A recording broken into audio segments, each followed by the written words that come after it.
veut quelque chose en échange de sa bonté. De façon consciente ou inconsciente. On est bon pour être payé, on est bon pour être aimé, on est bon pour être accepté, on est bon pour qu'on sache qu'on est bon. Tu vois? Ça, c'est être bon et con.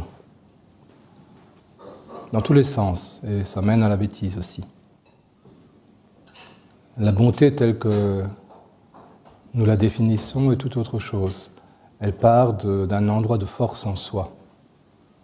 On peut être bon parce qu'on est fort, sinon on ne peut pas être bon.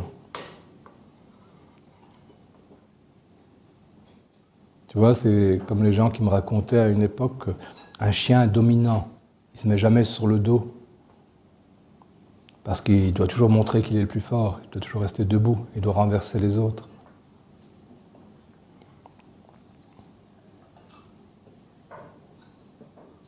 C'est faux, c'est faux.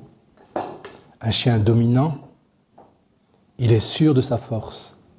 Donc il peut se coucher par terre, les quatre fers en l'air, il peut laisser les autres sauter sur lui, le mordiller, et il est sûr de sa force. Et dès qu'il veut la manifester, il la manifeste et tout le monde file droit autour de lui. Ça, c'est la force et la bonté. Tu vois, c'est la même chose. Quelqu'un de bon, il est fort, il n'est pas faible. Et il n'attend rien en retour pour sa bonté surtout. Sinon, il fait de l'épicerie, et ce qui n'est pas mauvais, non?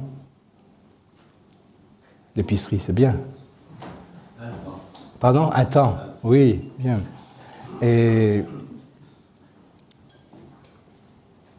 Mais pas pour la bonté. Ouais. Donc il faut toujours regarder, est-ce que dans ma bonté je suis fort ou je suis faible face à quelqu'un, face à une situation. Est-ce que j'attends quelque chose en retour? C'est que je ne suis pas bon. C'est que je suis un commerçant ou je suis un enfant qui a besoin d'être accepté ou aimé. C'est pas négatif en soi, hein, tout ça.